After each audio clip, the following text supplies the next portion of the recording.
It says we're live, so I'm going to look down at my phone just to make sure that that is the case, like I said before, because they like to play tricks on me, and I don't like it.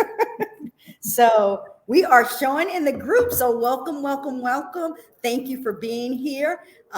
Everyone that's here, we'll give the people time to get on, and while we're giving them time to get on, I just like to say that this is our second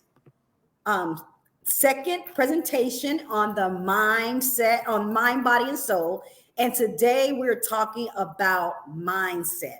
And so again, I want to thank you for joining us. And because of my personal journey and the complexities of being a nonprofit professional, I'm bringing to you my annual check-in on mind, body, and soul, nonprofit professional self-care speaker series. And again, today we are focused on mindset.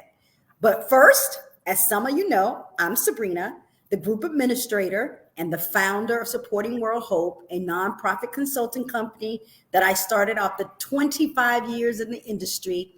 And I started this group and the company to support nonprofit professionals like yourself. And so you guys know my story. And for those that you don't, in 2018, I retired. I was diagnosed with not one cancer, but two cancers. And it was all because of stress. And so a lot of what I've learned before in the fundraising world, it was about mindset. And what I learned after in battling cancer, it's about mindset. And so today, I am so happy to have with us Miss Nell Edgington. And she's the president of Social Velocity, and she's going to be talking about mindset. She has written a book on this, so we have the expert with us. But before we get started really quick, if you can click the heart or the like button, so if you can hear us loud and clear, and let us know where you're watching from, even if you're watching in replay, because this is going to help us with our algorithm. So if you're watching this in replay, put hashtag replay, and this is going to keep this video at the top. And guys, I'm telling you, you want to keep this one at the top because mindset changes things. So as you're coming in, we'll make sure that we acknowledge you. But right now, Miss Edgington, tell us a little bit about yourself and your experience. Well, hello, everyone. And hi, Sabrina. It's great to be here. Thank you so much for having me. I am Nell Edgington. I run, as Sabrina said, a management consulting firm for nonprofits and philanthropists called Social Velocity. And I've had Social Velocity for 13 plus years, but I have a 25 plus year career in the nonprofit and philanthropic sector, working for all sorts of organizations all across the US. Helping them to become more strategic and more financially sustainable. Perfect. So we have a couple people up here now, guys. I know we have people here, but if you don't comment, I can't call you by name. So you want to put a little comment there. So I just like to recognize people who show up, especially if we're going to be talking about mindset. So one of the first questions I have is, what is a scarcity mindset? Yeah. So a scarcity mindset, I think we are all victims of this. The scarcity mindset is essentially the belief that there's not enough. So there's not enough time, not enough money, not enough power, not enough influence, not enough board members, not enough staff, you name it. There just isn't enough to do what we want to do, to accomplish our mission, to meet our goals, whatever that might be. And I argue, especially in my book, but also throughout my whole career, that scarcity mindset is simply a belief, and a belief that can be overcome. Okay, perfect. So I see that I think we have Georgia here, we have Leslie here, and a couple other people on watching. So people want to know about mindset. So how do you know if you have a scarcity mindset? So a scarcity mindset is a very defeating mentality. So if you feel, and I know, I work with so many nonprofit leaders who feel burned out, worn out, exhausted. I think particularly, 2 years into the pandemic, We are just worn down, worn out, burned out.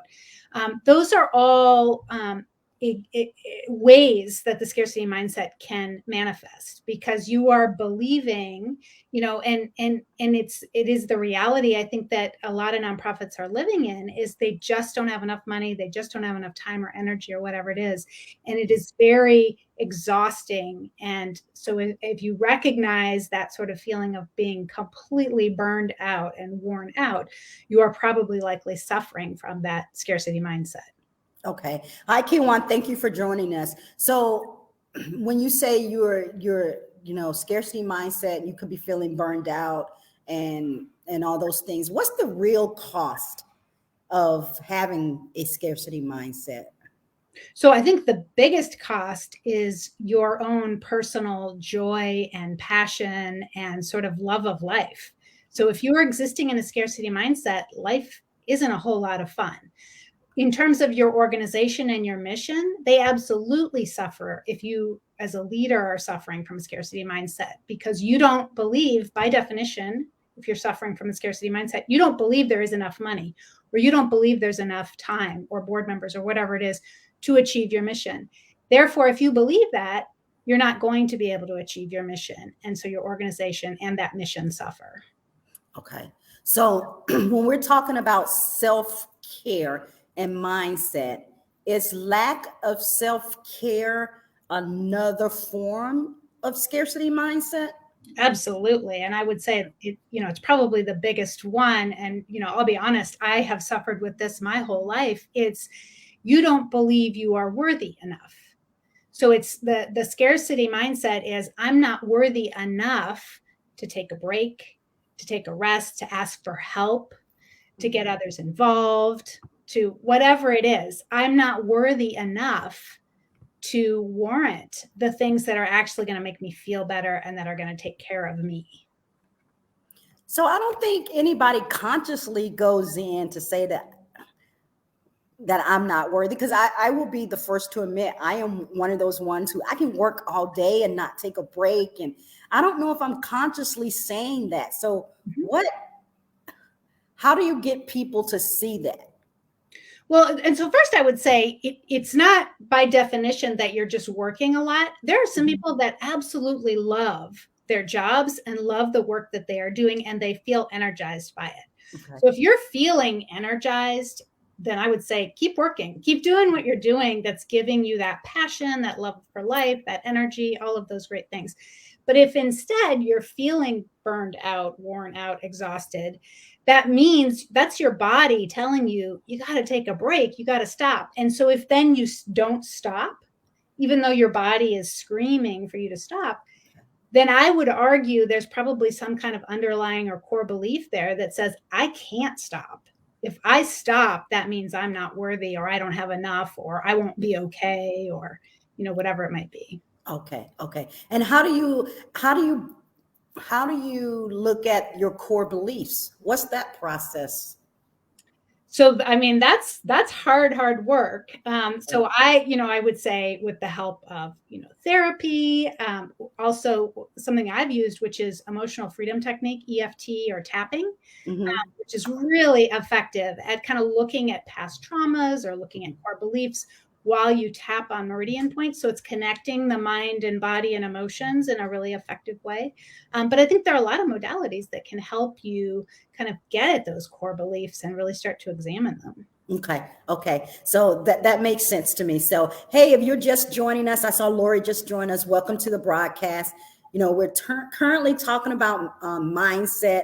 And we just talked about what is the scarcity mindset, believing that there's not enough board members out there, right? Believing that there's not enough money out there. Really, it was very interesting to hear if you're leading into burnout, that's a result of the scarcity mindset. So I think this is very interesting conversation. But just to remind you, put your comments, and I see a couple of comments here, and we're gonna get to those. But put your comments, make sure that this mindset conversation stays at the top of the group, because mindset can make such a difference. And the more you put your name, put your comments. It's going to help this stay at the top because of the algorithms. So if there is a scarcity mindset, right, then bipolar opposite, there has to be a abundance mindset. So what is a mindset of abundance? So the abundance mindset is again what I wrote my book about, because I truly believe an abundance mindset, and if the nonprofit, social sector, or philanthropic sector could really, and its leaders could really adopt an abundance mindset, we could change the world. We could completely change the world. So an abundance mindset is the belief that there is more than enough, that there's more than enough money, more than enough people, more than enough time, more than enough energy, influence, power, whatever it is, to achieve your goals. You just have to open yourself up to that abundance. Okay. And so how can nonprofits, really switch from a scarcity to abundance mindset, especially when it comes to self-care, but also just how do you reprogram yourself? Yeah. So first of all, I'll say it's not going to happen overnight. Mhm. I'm on this journey as well. And, one of the reasons I wrote my book, I think, is we always write the book we need to read, right? Mm-hmm. So I would say I've been on this journey for 5 years at least, if not much longer. So it doesn't happen overnight, but it is absolutely, it's a reprogramming. It's letting go of limiting beliefs. It's, as we talked about, getting at some of those core limiting beliefs about I'm not worthy, or I don't deserve this, or whatever it might be. But I think there are also simple tools you can use. For example, I talk about the bridge of yet. And that's the idea of using this little word, this 3-letter word yet, and taking a scarcity belief, attaching the word yet to it, and then opening yourself up to the abundance that might follow. So you might say something like, we don't have enough money yet. But if we put together a plan, or if we reach out for expertise, or if we start talking with our board, we could change that. Or we don't have enough board members yet. But if we put together a list, or we think about our networks, or we start to prioritize and meet with new people, we could change that. Mm-hmm. So I think just that little word opens the door to abundance, because you no longer are locking yourself into a scarcity reality. You're saying, hey, maybe there is something else out there. Let's kind of move in that direction. Okay. And so how do you relate that to self-care? So how does that, I can see that in my mind, as I said in that seat, and I say that because Georgia says she's agreeing with you. We try to teach people burnout is not equivalent to working long hours, more about listening to what your mind and body are telling you. Okay. So if you are self-care, and I'm trying to put myself, I'm probably one of the toughest customers anybody's going to have. I sat in that chair for 20 years and worked 12, 14 hours. What do you tell yourself when you're there on hour 14 and you're trying to switch that mindset to abundance? How do you use that yet principle in that setting? So I think, first of all, you've kind of nailed it. There needs to be some self-awareness, right? Mm-hmm. So first of all, you have to have that moment where you're like, wait a second, I'm exhausted. I'm starving. I haven't gone to the bathroom for 5 hours. Why am I doing this to myself? Right? You just have to sort of start that kind of questioning, I think. And that's gold, because then once you start to question or ask those questions, then you can start to say, how do I change this? What do I do? Let me reach out for help. Let me ask for help. Let me think about these things differently. Let me learn about new ways of approaching this. That's all, that opportunity to start to do things quite differently. Okay. That makes sense. Okay. So what are 3 abundance tactics you can share with us as it relates to self-care specifically? So I think, first of all, is just to recognize that you are worthy. Mm-hmm. And I think a big part of this is, I think that we all as a society, and maybe even as human beings, are starting to recognize, starting to ask questions about why are we killing ourselves? Why are we working so hard? Why are we miserable? Why are we burning out? And I think you see with the great resignation that's happening right now, with people leaving their jobs and, creating new opportunities or, moving to new places or whatever it is, it's people standing up and saying, I don't want to be treated this way anymore. I don't want to treat myself this way anymore. I don't want my employers to treat me this way anymore. And so it's that move, that to me is a move towards abundance, to really start to question, why am I feeling the way that I'm feeling? What could I do differently? And to stop sort of taking everything at face value, and really starting to move again in a new direction. That's similar to the bridge of yet, which is another tactic that I talk about. Is just giving yourself that opportunity, opening the door to something different. I think so often in the nonprofit sector, we just assume that scarcity is the only thing there is. It just becomes this omnipresent thing. But if we just simply start asking questions, why is it like this? Does it have to be like this? Why do I feel exhausted or burned out? Do I have to feel that way? That to me is really the key to moving towards abundance.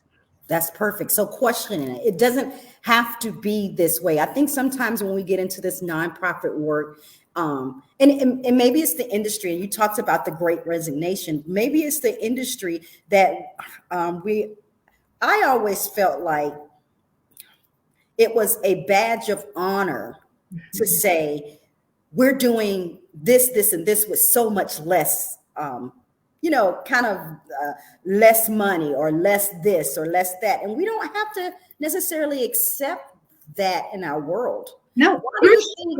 Why do you think that is, though, in our industry? I'll tell you exactly why. I have a whole chapter on this in my book, which is the historic sort of underpinnings of the sector, which is, the current nonprofit sector was sort of born in the benevolence movements of the 18th, 19th, and 20th centuries, where the only public role that was allowed for women was to go and, do benevolence movements, taking care of the sick or the hungry or the poor.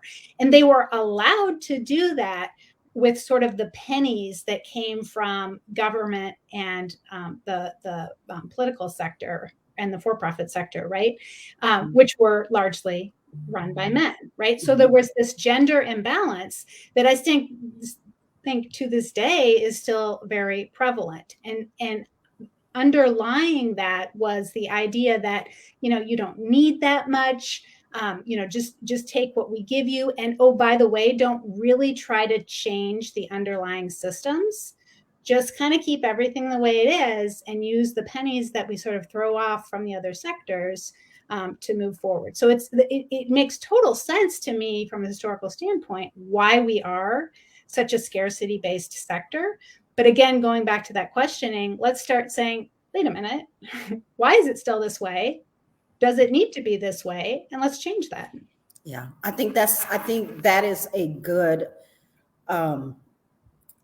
we need to just question, just like you said, just really question it, because sometimes I think that we don't give ourselves enough credit in our industry. Like, we are running a lot of times multi-million-dollar businesses, and we're doing it and we're doing it with more constrictions than a for-profit company, right? And with the scarcity mindset. So imagine if we free ourselves up from this, the change that we could make. So, well, and also, by the way, we're not just making widgets, which is what the for-profit sector often is doing, but we're providing tremendous social value, right? So there's all sorts of reasons that we want to free ourselves from the scarcity mindset. Yes. So yeah, this is very eye-opening. So everybody always wants to talk about fundraising. So I'm going to ask the fundraising question. So what are some of the key principles for putting the abundance mentality to work in a fundraising program? So first and foremost is to feel that you are an equal to whoever you're trying to raise money for. And I think this rarely happens in the sector, right? And it goes back to that feeling of unworthiness. Mm-hmm. There's so often, I think the fundraising message underneath it, the energy of a fundraising message is, oh, I'm sorry to have to do this. I don't want to be a bother, but if it's not too much trouble, I'm sorry. I'm out here saving the world. I need X amount of money. even more than I normally ask for, because again, I'm trying to save the world. And would you become a partner of mine in this effort? And so really approaching fundraising as the funding is equal to those with the solutions. We need both, right? You can't have one without the other. And so let's think about it as a totally equal partnership. And I think if fundraisers can start thinking that way, if CEOs and EDs can start thinking that way, if board members can start thinking that way, it'll help funders too to start thinking that way. And a lot of the restrictions and other things that really tangle up funding can start to go away as well. Yeah, I totally agree with you. And maybe, one of the things, this question comes up a lot too in the different groups. And it's like, what's the title? Is it executive director? Is it chief executive officer? Is it founder? And for me, when I sat in that seat, because of the mentality and the mindset, the title that we chose, well, we started out as executive director because that was the industry, but we chose the CEO title because for us, it was a mental thing. It was a CEO sitting down with a CEO in a fundraising conversation talking about partnering together, which is what you just talked about. But for us, even that title change made a shift in my mindset. Absolutely. And so when people say, the title doesn't matter, to me, it does. It does. It's one of those first steps in that mental battle. Totally. So one of the other questions around that is, what, you say you come into this knowing that it's a partnership, that you're there to solve a problem, but really, I hear you. And I embrace that. That's the way I would. But if you are new to this and you have that fear of fundraising, what are some of the things that you can do or tell yourself? How do you get your mind right? Well, one of the fundamental things I do with my clients is to create what I call a theory of change. And it's not necessarily the sort of logic models or things that foundations often ask for. To me, it's really just a series of 5 key strategic questions that are around, what people or groups are you seeking to benefit or influence? What changed conditions do you hope will result from your work? Things like that. And it's so funny to me. It's really magic when I work with clients, staff, and board to have them answer these questions. They start to get really fired up. They start to get really excited about, we are trying to change the world. We're trying to create social value. And here's how we articulate it. Here's the amazing stuff that we're doing. And if you start to get into that energy and then go out and meet with funders and ask for money, it's totally transformative. So, you don't necessarily have to do a theory of change, but if you start to really think about, why do we do this work? How do we want to change the world, or just change our community, or change, the school that we're working in, or whatever it is, you start to get really excited and inspired about that. It's that inspiration, that imagination. It's those sorts of things that are honestly going to have folks writing much bigger checks when you start to talk to them about it. Okay, that makes sense. So I'm going to open it up to see if there's any questions in there. Again, one of the most questions, I know Georgia has a comment. She says, when you were talking about she says, another example is the book I'm reading says, instead of saying you have to change it to get to, saying I get to listen in on this meeting, for example, instead of I have to, changes your mindset. Do you have any other input around that? Yeah, so I would say, if that works for you, great. The only caution I would give you is, don't just make it about semantics. So if you're really like, I really don't want to go listen in on this meeting, I really don't want to go do this, just saying to yourself, I get to do this, you're not going to buy it. So again, I would say, wait a second, do I have to go to this meeting? Why do I not want to go to this meeting? Is it because I think it's a huge waste of my time?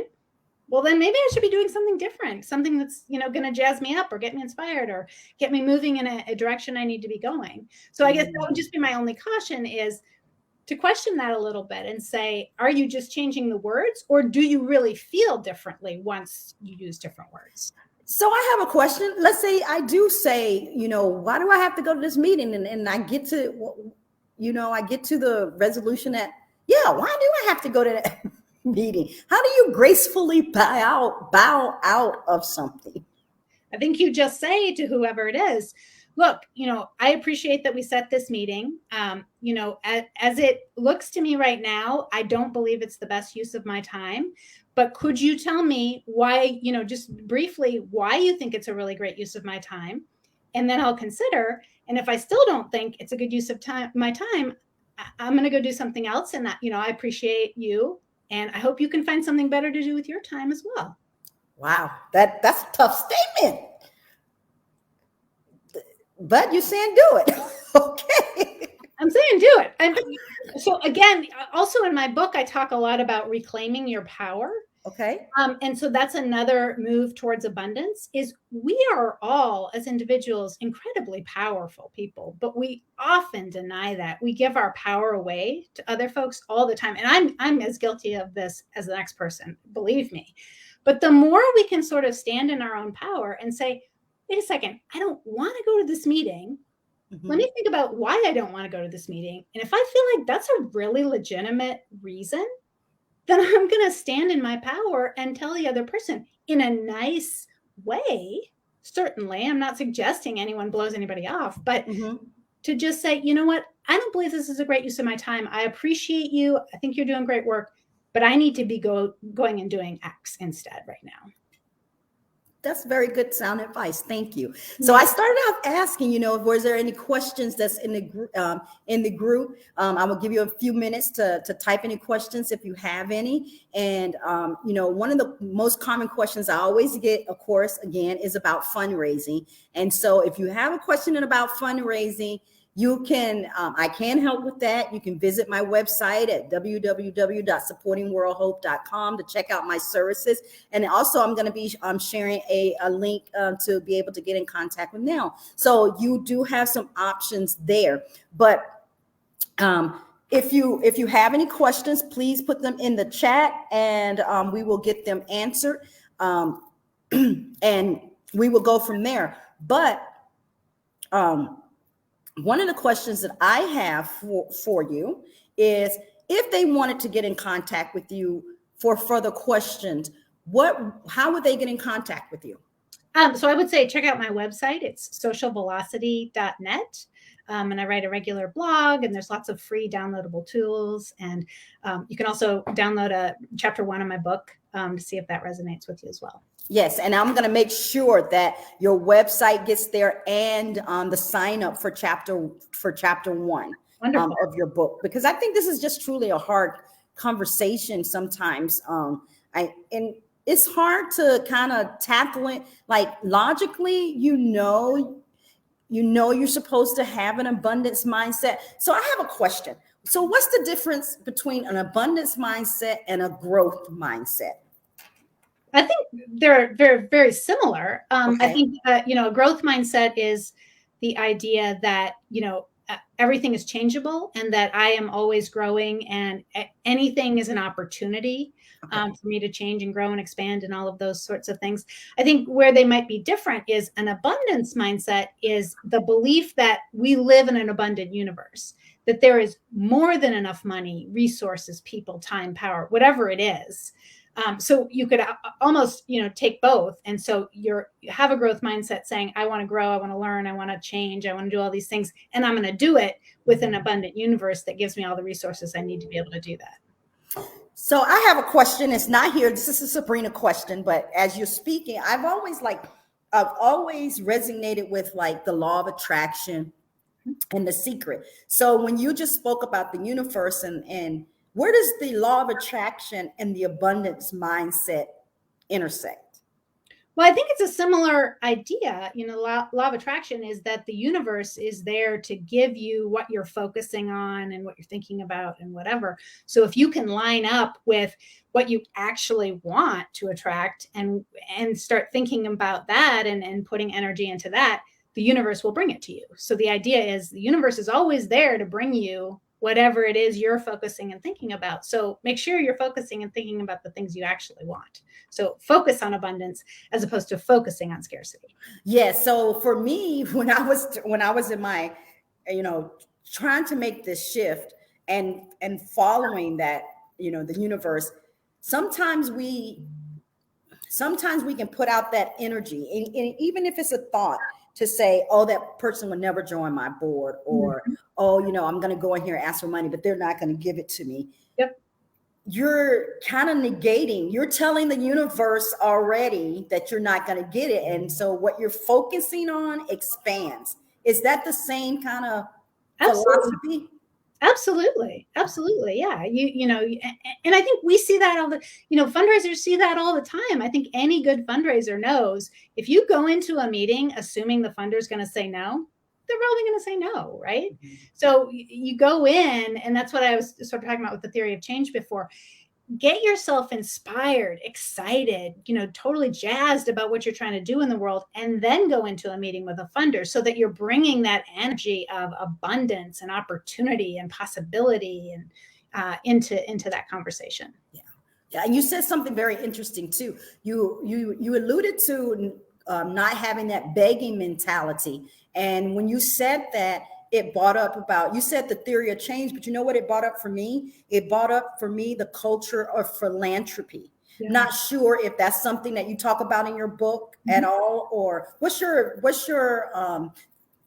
idea behind incorporating that culture of philanthropy? Yeah. So, I mean, really it's this, I would sort of talk about it as a culture of abundance. Okay. So if it's not just the leader of your nonprofit, but it's also your board members and your staff and even your funders and your partners all sort of buy into this culture of abundance, you're going to be able to do so much more. It's just sort of this living, breathing thing within your organization that, believes we can do what we set out to do. We can attract the money that we need. We can, build our network the way we need it to be. That feeling of, yes, we can, opportunity, abundance, if that can become a culture within your organization, the sky's the limit.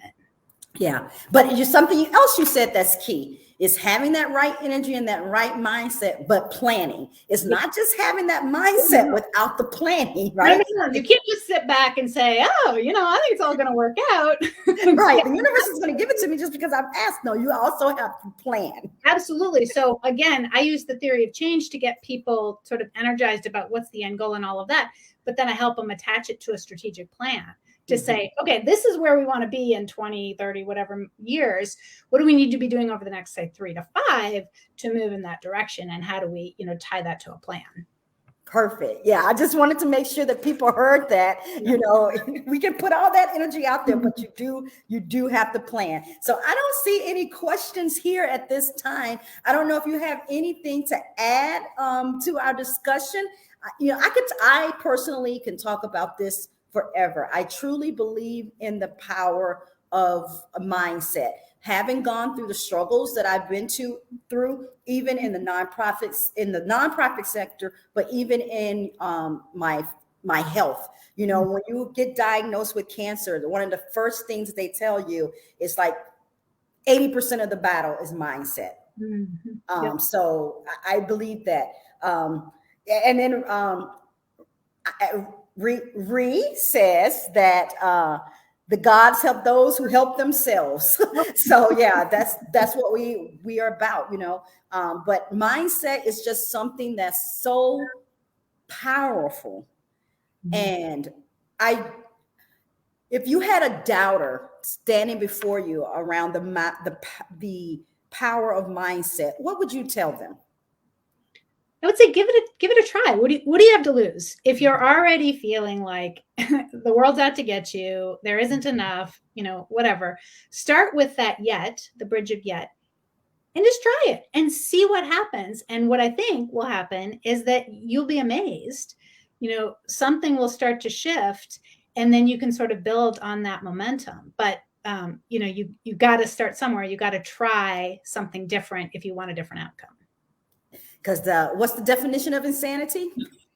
Yep. Keep doing the same thing, expecting a different outcome. That is the definition of insanity. So why not try something new? If having that closed in mindset hasn't helped you, try something new. What's the harm, right? What is the harm? So I'm going to check and see if there's any questions here. We got a lot of comments.